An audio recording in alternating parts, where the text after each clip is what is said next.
Hello friends, காலையில் சூடாக ஒரு இஞ்சி டீ வச்சு குடிச்சிட்டு வேலைகள்லாம் கடகடன்னு ஸ்டார்ட் பண்ணியாச்சு.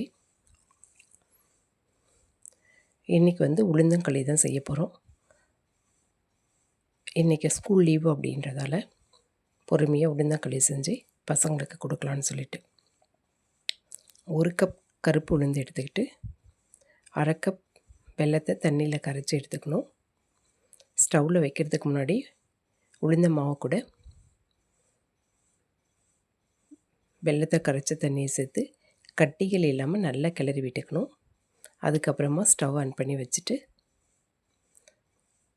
அடி பிடிக்காமல் கிளறி விட்டுகிட்டே இருக்கணும். தீ பார்த்திங்கன்னா ஃபுல்லாக குறைச்சி வச்சிடணும். இது அடிக்கடி கிளறி விட்டுகிட்டே இருக்கணும், இல்லைன்னா அடி பிடிச்சிடும். இப்போ இந்த மாதிரி கட்டியானதுக்கப்புறமா நம்ம இது கூட நல்லெண்ணெய் சேர்த்துக்குவோம்.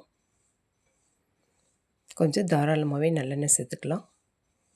சேர்த்துட்டு நல்லா கிளறி விட்டுக்கலாம். அதுக்கப்புறம் இதிலேருந்து எண்ணெய்லாம் பிரிஞ்சு வரும். மொத்தமாக எண்ணெய் சேர்க்கறத விட கொஞ்சம் கொஞ்சமாக எண்ணெய் சேர்த்து செஞ்சோன்னா பாத்திரத்தோடு ஒட்டாமல் வரும். இப்போ பார்த்திங்கன்னா நம்ம இதில் சேர்த்த எண்ணெய் எல்லாமே பிரிஞ்சு வருது. கடாயோடு ஒட்டாமல் வந்திருக்கு. இது கரெக்டான பதம், அல்வா மாதிரி இருக்குது பாருங்கள். அவ்வளோதான். இது உளுந்தங்களி ரெடி ஆகிடுச்சு. நம்ம ஸ்டவ் ஆஃப் பண்ணிடலாம். மதியம் லஞ்சுக்கு பார்த்திங்கன்னா பருப்பு போட்டு முருங்கைக்கீரை தான் கடையல். பருப்பு கூட வெங்காயம், தக்காளி, பச்சை மிளகாய், பூண்டு, ஜீரகம் எல்லாம் வேக வச்சுட்டு பருப்பு நல்லா வெந்ததுக்கப்புறமா முருங்கைக்கீரையும் இதில் சேர்த்துட்டு ஒரு 2 நிமிஷம் கொச்சதுக்கப்புறமா ஸ்டவ் ஆஃப் பண்ணிவிட்டு மண்சட்டியில் போட்டு கடைஞ்சிட்டா முருங்கைக்கீரை கடையில் ரெடி. இன்றைக்கி ரசம் பார்த்திங்கன்னா தக்காளி ரசம் தான். இன்றைக்கி லஞ்சுக்கு பார்த்திங்கன்னா முருங்கைக்கீரை, தக்காளி ரசம், சாதம், அவ்வளோதான். சைட் டிஷ் எதுவும் கிடையாது. மார்னிங் பார்த்திங்கன்னா கொஞ்சமாக உளுந்துக்களி, அதுக்கப்புறம் இட்லி, உப்புமா. இதாங்க இன்றைக்கான லஞ்சும் பிரேக்ஃபாஸ்ட்டும். ஈவினிங் ஸ்நாக்ஸ் பார்த்திங்கன்னா நாவப்பழம்தான்.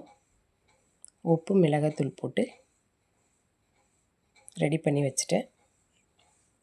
இந்த லஞ்ச் பாக்ஸ் ஆர்டர் போடலாமா வேணாமான்னு சொல்லிட்டு ரொம்ப நாளாக யோசனை பண்ணிகிட்டே இருந்தேன். ஃபைனலாக அதுக்கப்புறம் பார்த்திங்கன்னா ஆர்டர் போட்டாச்சு. பாக்ஸ் பார்க்குறதுக்கு நல்லா தான் இருந்தது. யூஸ் பண்ணிவிட்டு எப்படி இருக்குதுன்னு சொல்லிவிட்டு நெக்ஸ்ட் வீடியோவில் சொல்கிறேன். அது வரைக்கும் பாய். Thank you.